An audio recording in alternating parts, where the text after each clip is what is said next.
महाकारुणिक तथागत भगवान बुद्ध बोधिसत्व डॉक्टर बाबासाहेब आंबेडकर या ठिकाणी उपस्थित पूज्य भंते भारद्वाजजी जम्बूदीप भंतेंचं नाव आहे जम्बूदीप। सर्व श्रद्धावान बौद्ध उपासक उपासिका माता भगिनी बांधवांनो, आपणाला बौद्ध साहित्यामध्ये अनेक काही विशेष व्यक्तींचे नाव आपल्याला पाहावयास मिळतात, जसं की सुजाता, विशाखा आहे की नाही, त्यामध्ये आम्रपाली, प्रसेनजित राजा आहे की नाही, बिंबिसार। त्यापैकी एक आम्रपाली नावाची गणिका, जिला या नगराची गणिका समजल्या जात होतं, या गणिकेने, ज्याला आपण नगरवधू म्हणतो, ही नगरवधू आम्रपाली हिने भगवंताला भोजनाचं निमंत्रण दिलं। भोजनाचं निमंत्रण भगवंताने ते स्वीकारलं आणि भगवंताने भोजन स्वीकारल्यानंतर तिला एवढी खुशी झाली, एवढा आनंद झाला, तिला सुरुवातीलाच वाटलं की भगवंत आपलं भोजन ग्रहण करणारच नाहीत, स्वीकारणारच नाहीत। परंतु भगवंताने तिला भोजन स्वीकारण्याचा होकार दिला। तिला एवढा आनंद झाला, ती आपल्या रथामध्ये एकदम हवेच्या वेगानं धावेल असा आपला रथ घेऊन ती आपल्या नगराकडे येत होती आणि नगराकडून भगवंताला निमंत्रण देण्यासाठी या ठिकाणचा लिच्छवी राजा, इथले लोक कोण होते, लिच्छवींचा राजा भगवंताला निमंत्रण देण्यासाठी मोठ्या श्रद्धेनं भगवंताकडे चालला होता। आणि भगवंताकडे हा राजा जात असताना आणि भगवंताकडून आपल्या नगराकडे ही आम्रपाली अगदी हसी खुशीमध्ये येत असताना या राजाचा आणि या आम्रपालीच्या रथाचा आणि राजाच्या रथाचा आखला आख लागते आणि राजाला वाटते की ही आम्रपाली नर्तिका नगरवधू ही एवढ्या बेभान अवस्थेमध्ये कुठे चालली। तेव्हा तिला विचारलं जातं, तेव्हा ती म्हणते की उद्याचं भोजन माझं भगवंताने स्वीकारलेलं आहे, या खुशीमध्ये मी नगराकडे जात आहे। तेव्हा तो लिच्छवी राजा आम्रपालीला म्हणते की तुला काय पाहिजे, अर्ध राज्य पाहिजे, पूर्ण राज्य पाहिजे, पूर्ण राज्य घे, परंतु मला उद्याचं भोजन भगवंताला देण्याची मला संधी दे। परंतु आम्रपाली त्यांना ती संधी उपलब्ध करून देत नाही, कारण स्वतः तिला ती संधी मिळाली होती। आणि म्हणून या आनंदाच्या भरामध्ये ती आपल्या नगरामध्ये येते, संपूर्ण भोजनाची व्यवस्था करते भगवंताला आणि भगवंतासोबत 500 भिक्खू असलेल्या सर्व भिक्खूंना ती भोजनदान देते। आणि केवळ भोजनदान देऊनच ती थांबत नाही, तर ती आपलं स्वतःचं 500 एकर असलेलं आम्रवन भिक्खू संघाला ती दान देते। आणि म्हणून या ठिकाणी भगवंतानी या आम्रवनामध्ये अनेक दिवस या ठिकाणी घालवले, या ठिकाणी भगवंतानी वास्तव्य केलं। आम्रपाली आज आपल्यामध्ये नाही आहे, शरीराने निघून गेली, बुद्ध निघून गेले, त्या काळाला 2500 वर्ष लोटले, परंतु त्या भगिनीनं केलेलं कुशल कर्म, सत्कर्म, पुण्यकर्म, दानकर्म आजही बौद्ध साहित्यामध्ये, इतिहासामध्ये जिवंत आहे। 2500 वर्षानंतरही तिचं नाव इतिहासामध्ये आहे, पुढेही हजारो करोडो अब्जो वर्षानंतर सुद्धा त्या भगिनींचं नाव इतिहासामध्ये जिवंत राहणार आहे। जोपर्यंतही पृथ्वी, सूर्य, चंद्र, तारे आहेत, तोपर्यंत या दानदात्यांचं नाव या इतिहासामधून कधीही मिटणार नाही, एवढं मोठं काम त्यांनी केलेलं आहे। आणि म्हणून या लोकांचा आदर्श डोळ्यासमोर ठेवून आपण आपल्या जीवनामध्ये आपल्या परीनं अशा प्रकारचं धम्म आचरण करून, धम्मकार्याला हातभार लावण्याचं काम करून, जेवढं शक्य होईल तेवढं धम्मकार्याला पुढे नेण्याचं काम करून आपण आपल्या जीवनामध्ये आपलं जीवन व्यतीत करत राहावं। हेच तर खरंच जीवन आहे। तुम्ही किती धन संपत्ती, पैसा, प्रॉपर्टी, सोनं चांदी किती कमवलं याला महत्त्व नाही, पण तुम्ही जगताना कसे जगलात याला महत्त्व आहे। आणि म्हणून या बौद्ध साहित्यातील लोकांचा आदर्श डोळ्यासमोर ठेवून आपण आपलं जीवन व्यतीत करत राहावं. अगदी झोपेतून उठलो तेव्हापासून ते रात्रीच्या झोपेच्या क्षणापर्यंत दररोज आणि दररोज सकाळ आणि संध्याकाळ आपण अशा प्रकारचं धम्म आचरण करून आपण आपल्या जीवनामध्ये आचरण करत राहावं. आजच्या या मंगलमय प्रसंगी या पवित्र स्थळामध्ये आपण या ठिकाणी येऊन भेट दिली. भगवंताच्या या अस्थिधातू स्तूपाला आपण या ठिकाणी अभिवादन केलं, वंदनाशील ग्रहण केलेलं आहे. हे आम्रपालीनं भगवंताला दिलेलं हे एक आम्रवन ही भूमी दान दिलेली आहे. या नगरामध्ये अतिशय दुष्काळ, अतिशय रोगराई पसरली होती. त्यावेळेला भगवंतानी या ठिकाणी सुत्त पठण केलं आणि सुत्त पठण करून धो धो पाऊस पडला आणि सर्व इथलं वातावरण, सर्व रोगराई नष्ट झाली. म्हणून बौद्ध साहित्यामध्ये परित्राणाला अत्यंत महत्त्वाचं स्थान आहे आणि म्हणून आपण ह्या गोष्टी बारकाईनं समजून घेणं हे अत्यंत महत्त्वाचं आहे. ही भगवंताची कर्मभूमी आहे आणि इथून बाजूलाच अगदी फक्त 4 किलोमीटर अंतरावरती भगवान महावीरांची ही जन्मभूमी आहे. हे दोघे समकालीन, महावीर आणि बुद्ध हे समकालीन आहेत आणि म्हणून इथून अगदी 4 किलोमीटर अंतरावरती भगवान महावीराची जन्मभूमी आहे आणि भगवंताची कर्मभूमी आहे. याच ठिकाणी भिक्खुनी संघाची स्थापना झाली. ते ठिकाणी इथून थोडं अंतरावर आपण जायचं आहे. इथून गेल्यानंतर लक्षामध्ये त्या ठिकाणी भगवंतांनी सुरुवातीला महिलांना आपल्या धम्मामध्ये प्रवेश दिला नव्हता, परंतु अनेक महिलांनी विनंती केली की भगवान असं जर झालं तर आपल्या धम्मामध्ये मतभेद दिसेल, भेदभाव दिसेल की तुम्ही पुरुषांना स्थान दिलं पण स्त्रियांना स्थान दिलं नाही. मग बाकी धर्मामध्ये महिलांना तुच्छ समजलं जातं, मग त्यामध्ये आणि बौद्ध धर्मामध्ये काय फरक असणार आहे. आणि भगवंताला अनेक महिलांनी विनंती केली.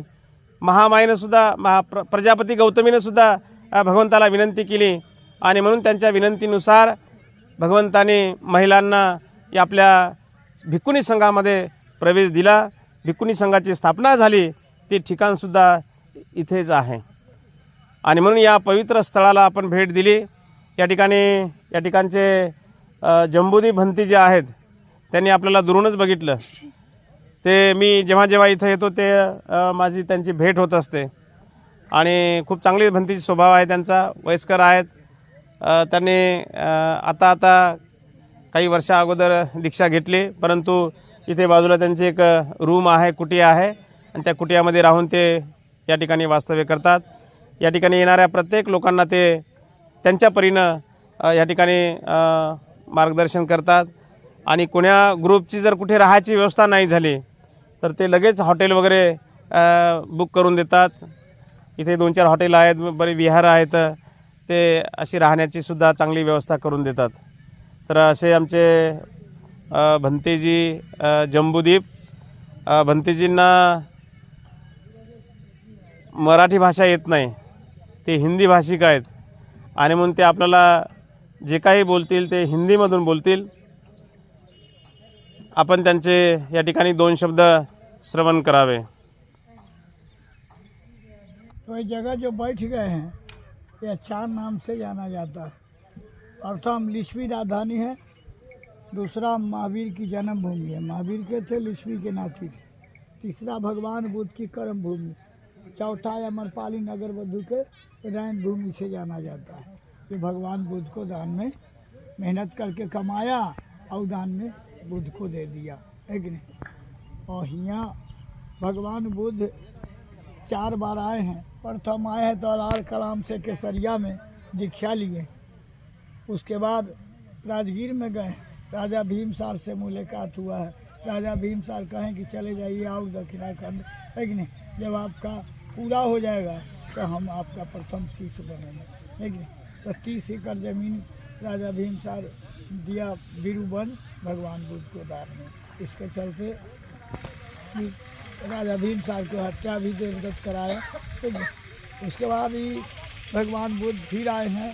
12 साल पानी नहीं हुआ था, वर्षा ऊपर से तो हैया पिलक हो गया था. 12 आदमी मर गया था. देवी देवता को पूजा करने से, जग जाप करने से भी नहीं हुआ. तो भगवान महावीर से पूछा गया तो महावीर कहें कि हमसे नहीं होगा, जाके बुद्ध को बुला लाओ। तो बुद्ध राजगीर से, तो राजगीर से उनको बुलाने के लिए यहाँ के आदमी गया। तो उसके बाद में भगवान बुद्ध कहें कि हम तो राजा भीमसार के यहाँ आए हुए हैं और इनसे अनुमति ले लीजिए तो हम चलने के लिए तैयारी हैं। तो राजा भीमसार से पूछने गया लोग, तो कहें कि यही दुख में अगर आपसे काम होने वाला है भलाई, तो आप जाके भलाई कर सकते। तो हुए से जब चले तो घाटा पूरा हो गया, बादल छा दिया। यहाँ आते आते बैठे रतन सूत्र का पाठ किए तो वर्षा भी बरस गया और लोग को निम्न भी कर दिए। देखिए वो जगह है।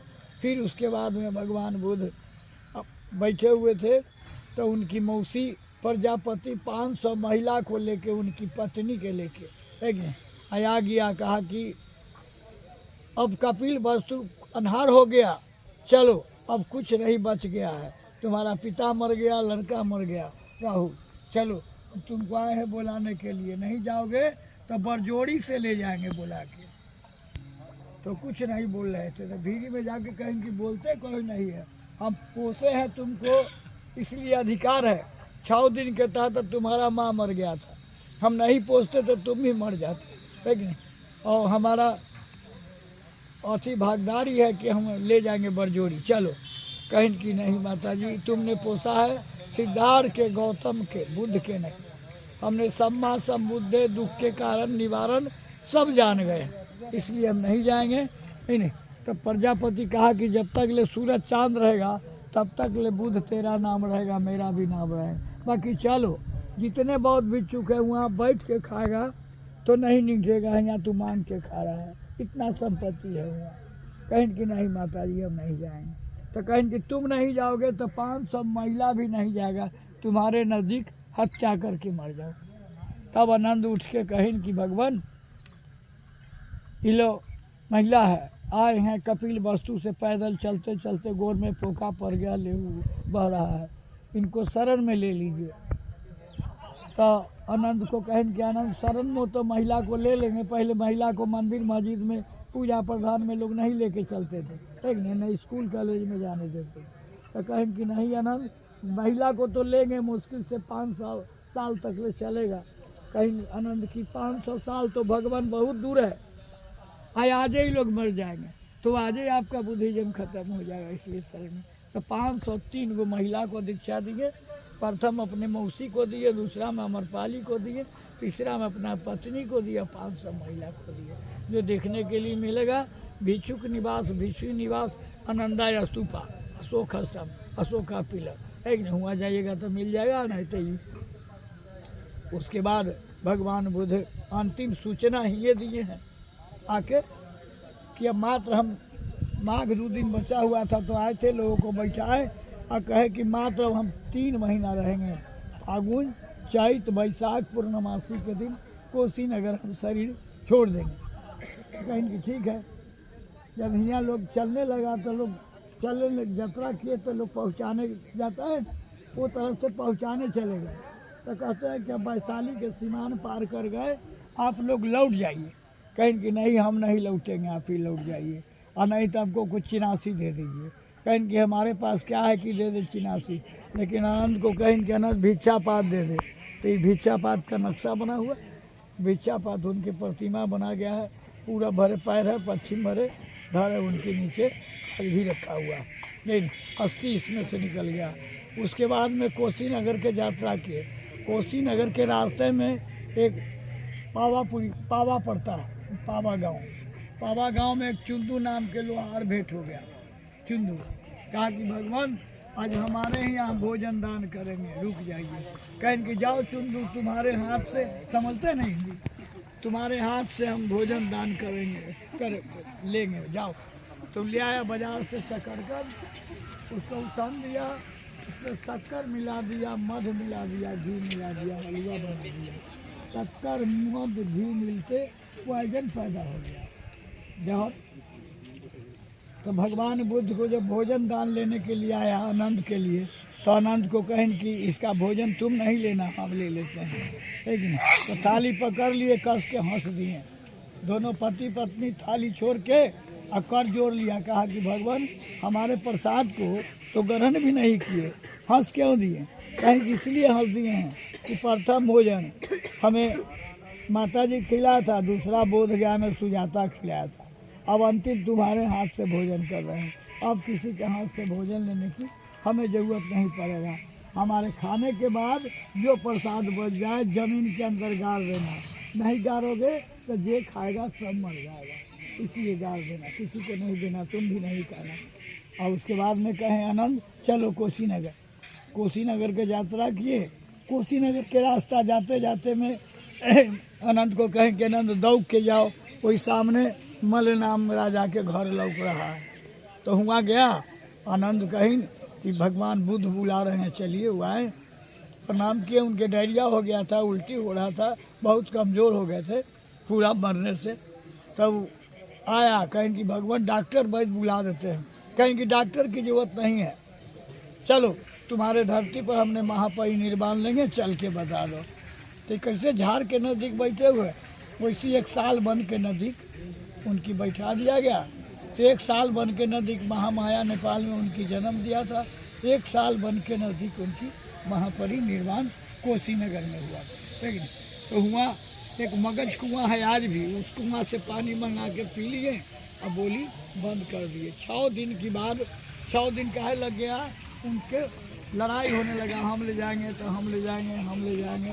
इनका पत्नी भी आ गया था कि हमको दे दिए, और मल नाम के राजा कहा कि किसी को नहीं देंगे, ये इनका दाह संस्कार होगा। और दास शत्रु भी पहुंच गया था कि हम बरजोरी ले जाएंगे, चाहे भी कुछ हो जाए, इनकी नहीं, किसी को नहीं जाने देंगे। तो हुए जलाया गया, जलाने के बाद इनकी हड्डी रात को 8 भाग में बांटा गया, जो एक भाग वैशाली के लिच्छवी को मिला था 563 ईसा पूर्व में। तो लिच्छवी एक सोना के पत्ती, एक तांबा के पत्ती, एक कांच का कौड़ी, एक सोने के कलश और द्रम में रख के पूजा किया था, जो सब दिन माँ देखने के लिए जब तक धरती आकाश रहेगा तब तक लिए आप लोगों को मिलेगा।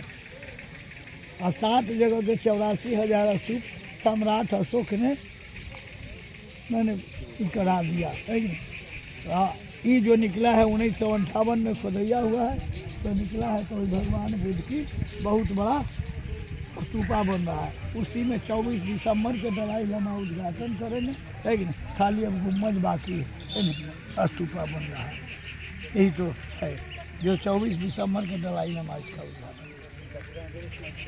यही सब सभी को मंगल हो, सभी सुखी रहो। बोला साधु साधु साधु। बुद्धं नमामि, धम्मं नमामि, संघं नमामि। रखना चाहते